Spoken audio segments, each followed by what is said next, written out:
Известна старинная легенда о том, как Урал-Батыр, сражаясь с темными силами и с раненой, пришел к живому роднику. Набрал он в рот живой воды, но не сделал и глотка, а прыснул тою водой землю вокруг себя. И вся она ожила. Там славно и bilgen girdi. Kurbanlar halka uçtaşı. Derin oldu tanrılanda. Yarılar onca kuşlamış. Там, куда брызги воды долетели, разом выросли сосны и ели.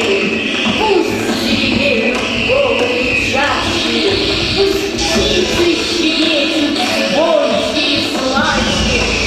Пусть люди веселые песни поют, пусть дружбе, в любви и в согласии живут. Пусть эту землю любит народ, пусть садом прекрасным она расцветет. Derin şişme. Adı halkında bulmalar. Dediler korumalar. Sarsanlar, beni yıtılar. Herkes şunda yılanlar. Tümülde ben girdilenmez. Yaralar da umalgar.